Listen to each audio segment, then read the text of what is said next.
If you're miserable in your job now and you change nothing, in 5 years you'll be much more miserable and you'll be a lot older. If you're being required to do things that make you weak and ashamed, then stop. Don't do them. It's a moral obligation to pursue what you find meaningful.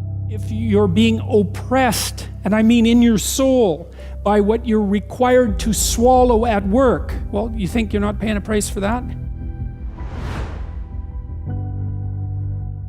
If you're in a workplace and pathological things are happening, this is easy. I can tell you how you know if pathological things are happening at your workplace.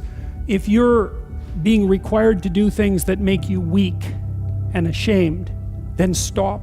Don't do them. Like one of the things I learned from Solzhenitsyn and Frankl was that systems go terribly out of control when people don't stop them when they're going mildly out of control. You know, and you might say, oh, I should just keep my goddamn head down and shut up. It's like, maybe you should. Like, that's not bad advice. You know, you don't want to make unnecessary enemies, and you don't need any more trouble than you need. But you got to ask yourself on a day-to-day basis, what makes you think you're not selling your soul? Because sensible people say nothing when they should say something. And what's so strange about that is that there are way more sensible people than people who aren't sensible. They're just not as noisy. Because if you can't tell someone to go to hell, then you can't negotiate with them. And if they've got you over a barrel, then you can't say anything. So you got to set yourself up so you've got some mobility. And actually, that's a really good principle in your life, period.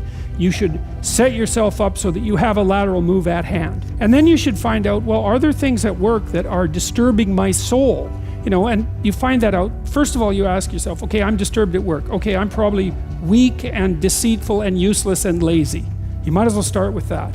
And then you talk to some people, like your wife, your friends, your co-workers, and find out, are you stupid, deceitful, and lazy? Or is there something not so good going on at work? And so if you can then eliminate your own personal pathology as a cause of your dissatisfaction, then maybe there's something rotten in the state of Denmark. And maybe you should say something about it before the whole goddamn thing collapses, because that can happen. It can happen in companies a lot faster than people ever think. You know, and you may find that, well, first of all, you may find if you say something, well, first of all, that's an adventure. That's for sure. That's a bloody adventure. And you have to do it carefully. And you have to be prepared for it. But it might be the best thing that ever happened to you. And the other thing is, if you're careful about it, you get your words right. Like, and this is strategic battle, right? It's not something you wander into carelessly. Then you may find that there's lots of people who feel exactly the same way you do, and that you've actually cottoned on to something. You're a canary in a coal mine. You got to ask yourself when you go and do what you do, like, is this making you stronger? Is this making you weaker? And if it's making you weaker, then you got to ask yourself, do you really want to be weaker? Because the weaker you get, the more you're tyrannized. And then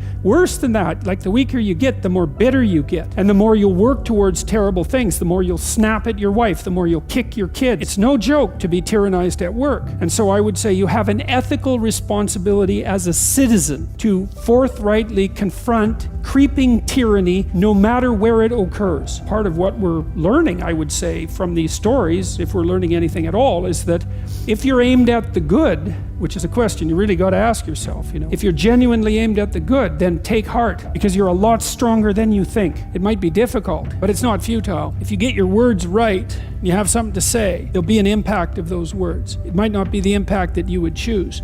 But the other thing you got to tell people is pick your poison. You may be in a situation where you don't have a cakewalk to the Garden of Paradise. You got tyranny or famine. Those are your choices. But you get to pick which one you have. And I would say if you're being oppressed, and I mean in your soul, by what you're required to swallow at work, well, you think you're not paying a price for that? You got no self-respect, and rightly so. But worse than that, you're an agent of your own destruction. You're destroying your own ideal, and you're letting people who are weak and corrupt win. And if you stood up and stood up properly, but you have to put yourself in order to do this, at least to some degree, right? You can't do it casually.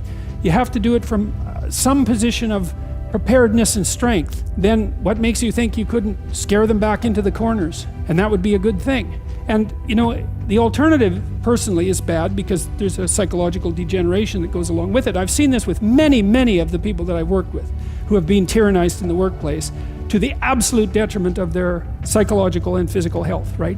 To the point of collapse, confronting these crazy things when they were sensible people.